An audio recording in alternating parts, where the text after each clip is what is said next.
If you haven't been with us over recent weeks, we've been rediscovering what it means to be a disciple of Jesus, a follower of Jesus. Not somebody who just slaps a name tag on and says, "Hi, I'm Mike, I'm a Christian," but somebody who's actually following Jesus, who can commune with Jesus, has a relationship with him.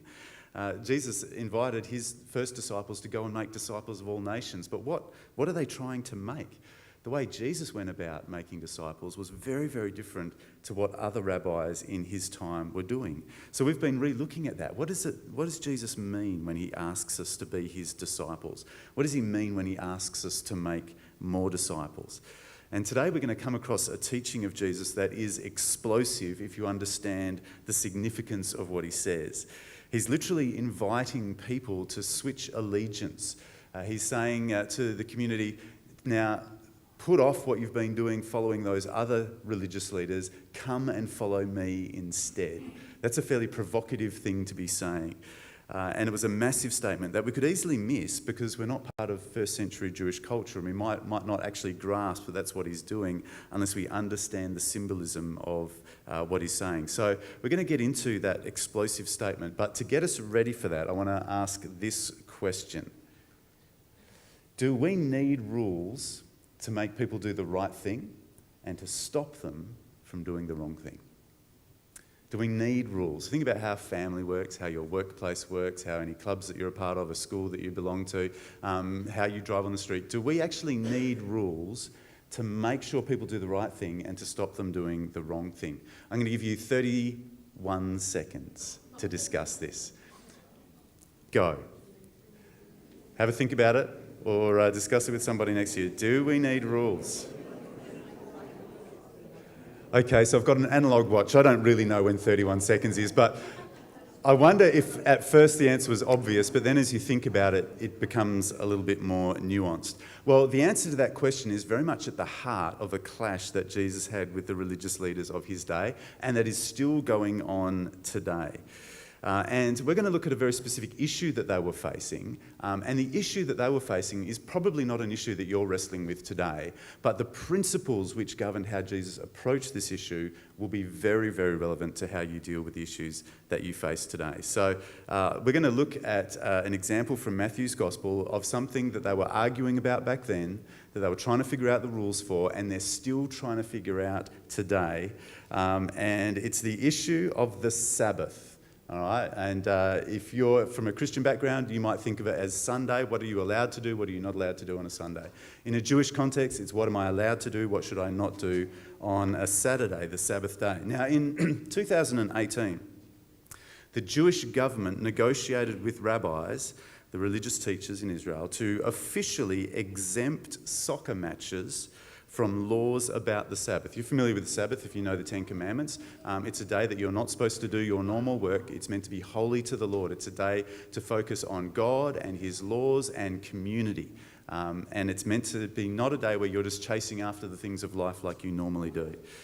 But it was decided to exempt soccer matches from laws about the Sabbath, either if you're a professional athlete or if you're somebody who sells tickets at the gates or takes food around or whatever it is.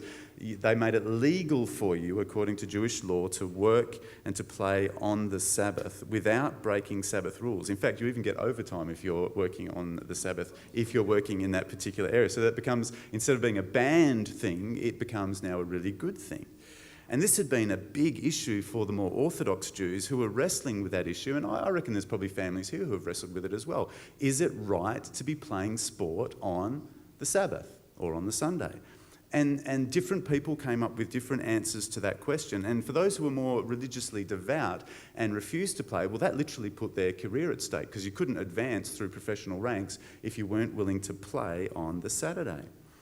And so different rabbis were giving different advice to people about what to do on this. And in fact, one particular rabbi some years earlier had gotten into hot water because in the process of accepting somebody who had become a convert to Judaism, who'd been a Gentile and become a Jew, this person was a professional soccer player. And as they converted to Judaism because they wanted to follow God's laws as they are recorded in Judaism, wanted to be a part of the Jewish community, but they said at the very start, but I am going to continue playing soccer on the Sabbath. That's my vocation. That's what I do. And the rabbi said, that's okay. You can still become a Jew. And other rabbis went, oh, no, you can't. You cannot become one of us if you're not willing to obey all of our laws. And rabbis from different traditions clashed over this issue. And ultimately, the chief rabbi, who was responsible for authorizing people's conversions to say, yes, you are now considered an actual Jew or not, he issued a press release. It wouldn't happen in Australia, would it? But he issued a press release saying what he felt everyone needed to keep in mind, which was that becoming a Jew entailed embracing an Orthodox way of life, which is known in the language of the rabbis as accepting upon oneself the yoke of the commandments. What's a yoke, you might ask? Anyone come from a farming background? All right. We don't really use them a lot in Australia, I've got to tell you, so that might not even be much help to you. A yoke is something that you put over oxen. Sorry for the low-res image there. It's basically a curved bar with some loops in it, and essentially what you're doing is you're putting this on the oxen so that they can pair up and travel in the same direction rather than pulling in different directions. It's making sure that people stay together and walk in the right direction. That's what a yoke is. And the yoke of the commandments is all about saying, well, we want as a community to walk in the ways that God has set out for us. We don't want people going off according to what they think is right. We want to walk together in God's ways. That's what the yoke of the commandments are all about. And so as they thought about the issue of football, this debate is raging. Well, do we really want people being accepted as legitimate Jews if they're saying, well, I'm going to go and be playing sport on the Sabbath? The Sabbath is for synagogue, and the Sabbath is for community, and the Sabbath is for resting and not making people work at selling tickets and catering and doing all that stuff that is going to be needed when we're having professional football matches. And there's all this debate about what is going to be the right way to, together as a community, walk in God's ways. Do you reckon that debate got a bit heated? I mean, slap a law in Australia. All right, no footy on Sunday. Sunday's a day for church and community. That's not going to go well, is it? So you can just imagine there's lots of different perspectives on that. But I want you to remember the advice of the chief rabbi, that to be a Jew at all is to accept upon oneself the yoke of the commandments. You know, that philosophy hasn't changed in 2,000 years. That was going on in Jesus' day. And it's nice for us to recognise that. That's a really significant part of Jewish culture. So with that in mind, let's turn back in our Bibles to Matthew 12. And as I always say, great to have it in front of you in your lap, whether it's a device or a physical Bible, but I'll put it on the screen for us as well. Let's read the story of what happened in Matthew chapter 12.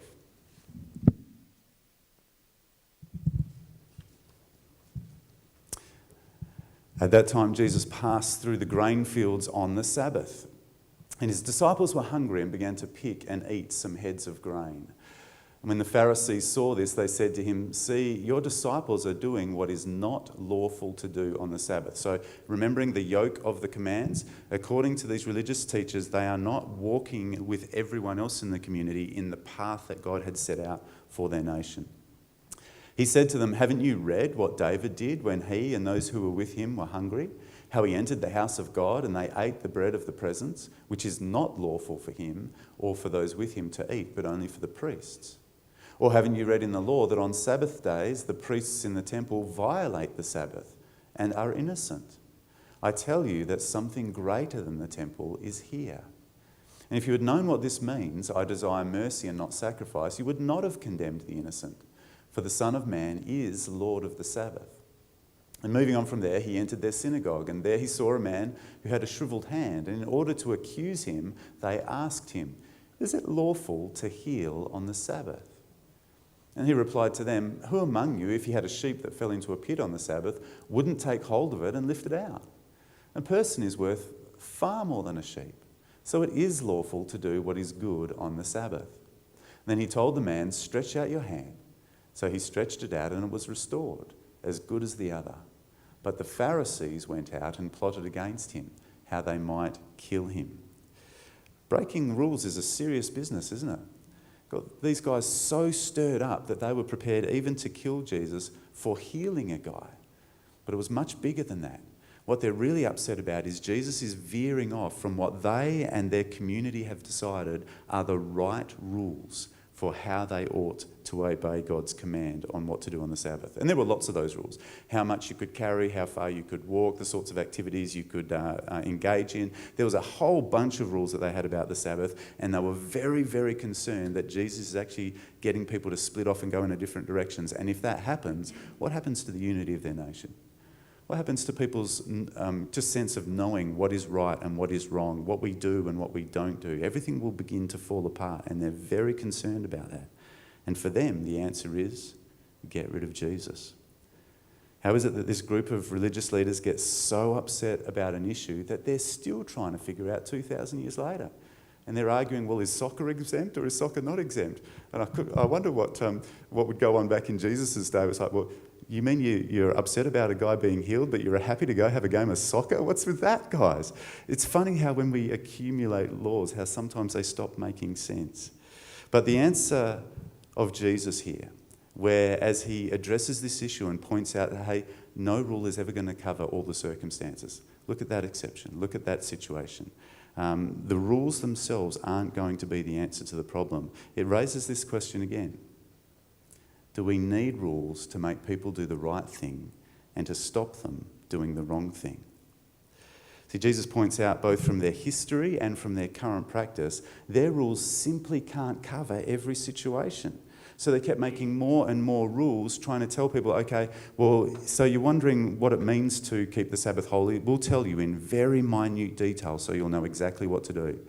But then you're seeing that in that situation, these rules don't work. So then we'll tell you what the exceptions are so you'll know when you need to obey those ones and when you can let them slide. And so the rules just keep accumulating and accumulating and accumulating. And it becomes this yoke that is being laid on the people becomes heavier and heavier and heavier.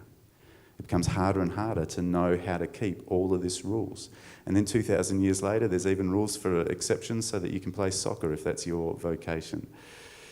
The point Jesus is making was not lost on those religious leaders, and it's not lost on rabbis today.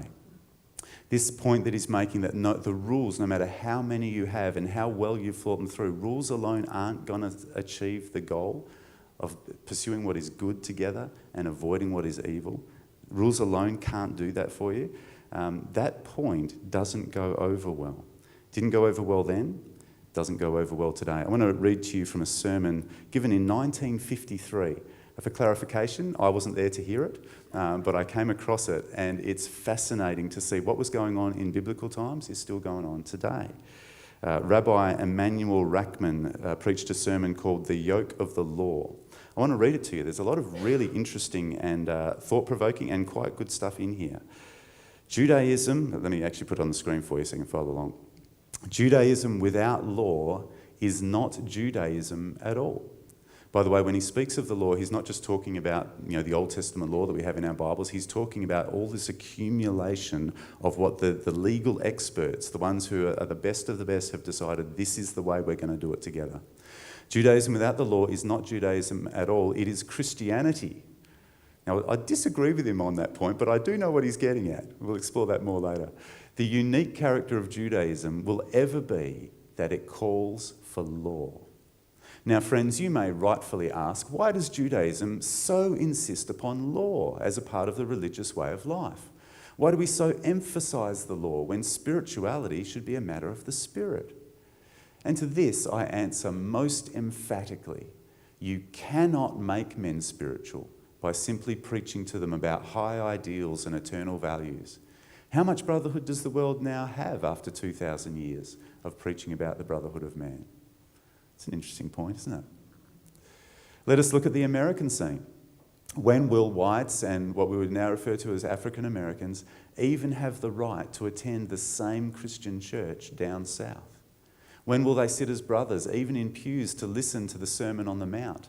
Never because preachers will have preached 1 million sermons on equality, but rather when a Congress will have passed civil rights legislation, making any overt act of discrimination punishable by law. Do you see what he's saying there? Saying Christians have been preaching about this, hey, we're all one in Christ, we're all God's family, and yet they're in segregated churches. That stuff's not the answer. You need rules to make people do what is right. Congress ought to make some rules about that. He goes on, when will Jews enjoy equality in admission to college or in employment opportunities? Not after 100,000 Easters will have been celebrated with sermons on goodwill, but rather after one effective Fair Employment Practices Act or one effective Fair Educational Practices Act will have been passed. And we could talk forever in generalities about Jewish ideals, or more specifically, about Jewish consciousness, and avail naught unless we follow the law to achieve our goals. We could talk to children forever about freedom, but nothing makes them as conscious of slavery and freedom as laws with respect to matzo and maror and the observance of other Passover rituals prescribed by Jewish law. Now, for you might be looking at that and saying, I don't know what that means. If you're here at Passover, you would understand that there's some rituals that are actually part of Jewish law that do a lot of teaching and instruction about how these concepts of freedom and slavery are to work. With regard to the equitable treatment and the ultimate emancipation of slaves, our sages did not rely on exhortations alone. Rather did they develop hilkos avodim, laws pertaining to slaves. And these laws were so effective that a rabbi once expressed himself to the effect that the law so protects slaves that it's better to be a Jewish slave than a Jewish master. And that is why I love law, and particularly Jewish law. That is why I love the yoke of the law. It is hardly a yoke at all. It is rather the one truly effective way we have of translating ideals into realities. And that is why I am impatient with talk about freedom and brotherhood. I want action, legal action, legislation to achieve the desired goals. That is the spirit of Judaism and its method. That is the spirit of the halakha, and that is, you could switch that word for just the law, not just the law in Scripture, but all of the laws that have been made over the thousands of years about how to apply the Scripture. That's that term, that's what it means. That is the spirit of Judaism and its method. That is the spirit of the halakha. May God help us to appreciate this unique approach of our faith, to cherish it and to preserve it. For alas, the world still needs it. May God help us to study and apply halakha until the Messiah doth come, and with him the age of everlasting justice and freedom. It's such a fascinating message. And really, I could imagine that sermon being preached in a synagogue in Jesus' day as much as I can imagine it being preached in 1950s in America. It's the same basic approach to religious life. It's the same basic approach to the law. And I actually love Rabbi Rachman's heart to see God's purposes fulfilled in the world. I love that he cares about it. I love that he realises when people just do what God says is right, then we are all blessed. I love that he notices that our sinful nature causes us to want to split off and go our own way, and we need something to bring us back and to make us walk in the ways that are right and good, that honour God and bless others. I love his enthusiasm to see God's laws applied diligently so God is honoured and people are blessed. But I completely disagree with his assessment of human history over the last 2,000 years. Remember he spoke about the fact that this preaching about goodwill and these eternal values and all that kind of stuff hasn't really done anything to improve things on earth? I'd have to look back at history and say, man, you got that really, really wrong. I look back even in the first century where it was custom in Roman society for unwanted babies to be cast out on the rocks and just left exposed to die. And how Christians, not because there was a rule that made them do it, but because they valued human life as being precious from God, they went and took those children and brought them into their own families and raised them as their own children. I think that changed a few people's destiny, don't you? I love the fact that you hear of stories of plagues spreading throughout Europe in the Middle Ages, and you also hear stories of how there were Christians who, instead of fleeing those plagues, stayed in places knowing that their eternal security was covered by Jesus, and knowing that they could give their lives to ease other people's suffering and to give other people the message that might secure their eternal salvation as well. They didn't flee. They stayed, and they didn't need a rule saying you must do this. They did it because of something going on inside. I love the fact that as you look through history and you see hospitals and you see schools and you see orphanages and you see groups like Compassion and World Vision and all these agencies that were started not because there was a rule that you have to do this stuff, but because people are somehow moved by God to want to do what is good and what fits with God's ways. So I would disagree with Rabbi Rachman that you need rules to make you do what is right. I think history tells us that there are plenty of people who have done plenty of good in the world and chosen not to be a part of evil in the world, not because there was a law that was written out specifically that told them, but because God did something in them to cause them to want to do what is good and to want to avoid what is evil. Having said that, let me rewind to what Jesus said right before that Sabbath controversy, where he pointed out that the rules alone are never going to be enough. You're never going to have enough detail. You're never going to be able to cover enough exceptions. You need something greater. And this is what he says, which this sermon would really struggle with, and this rabbi would really struggle with. As much as this rabbi loves the yoke of the commands and all of the accumulated commands over the centuries, what does Jesus say in Matthew 11 and verse 28? And this is that explosive thing that I mentioned to you earlier. He says, "Come to me, all of you who are weary and burdened, and I will give you rest. Take my yoke." Now, this is the explosive part. This is a community that is being taught from childhood. This is a community where if you come from somewhere else and want to join it, you are taught upon entry. What it means to be a Jew is to take on yourself the yoke of the commandments. That's what holds us together as a community. That's how you know what to do. That's how we stay unified morally, ethically, spiritually. Take on yourself the yoke of the commandments. And Jesus says, "Come and take my yoke." He's offering them a trade. "Take my yoke upon you and learn from me, because I am lowly and humble in heart, and you'll find rest for your souls. For my yoke is easy, and my burden is light." It's interesting, isn't it? My yoke is easy.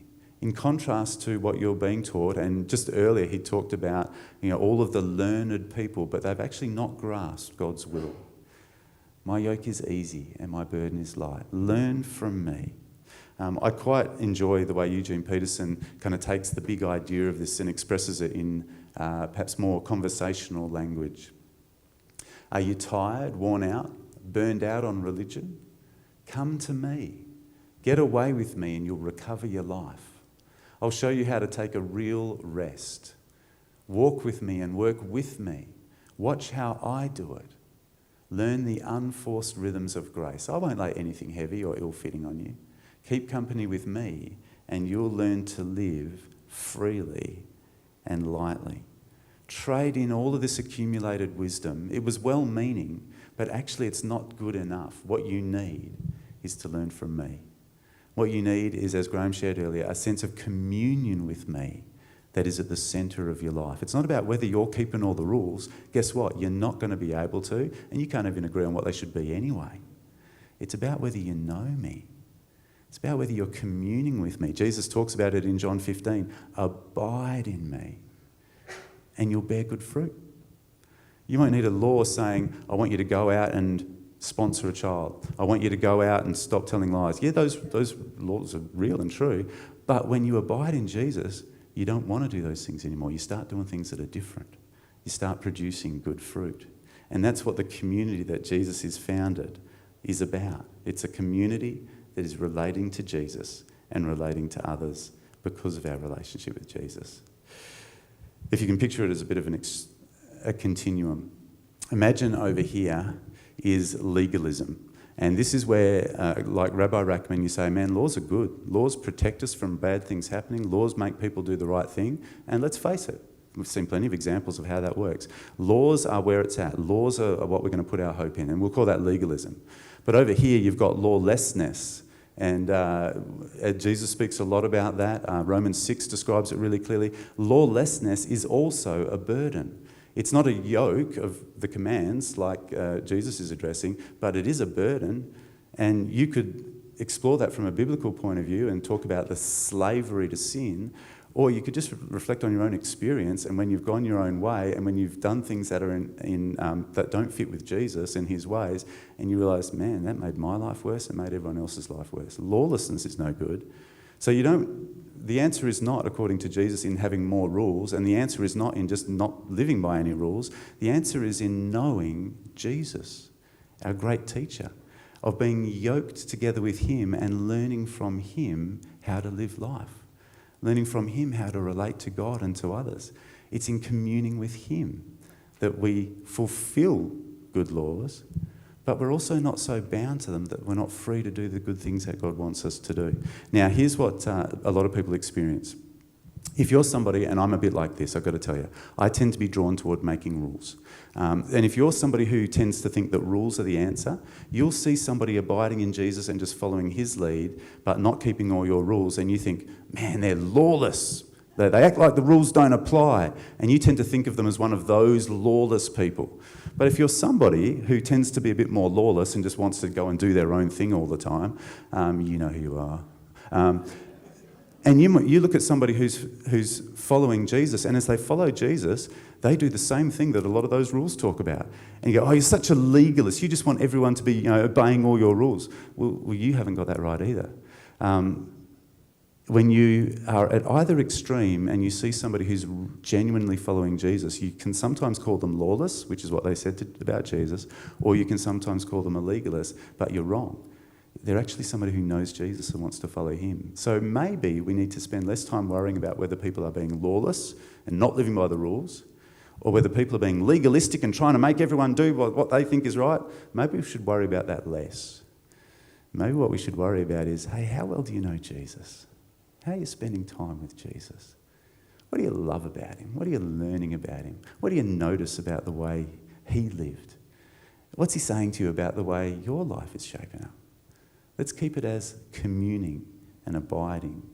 And if we do that, and if we trust each other enough so that we stop calling each other legalists or we stop calling each other lawless, and we just say, hey, we're all figuring this out. How do we follow Jesus together? It's a whole different approach to doing community. It can be a bit scary because you're not saying, hey, we're all being tied together by a bunch of rules and that's how we agree on stuff and get moving. No, it's actually we have to figure this out. What does it look like for me to follow Jesus in community with you? Scary. Let's pray.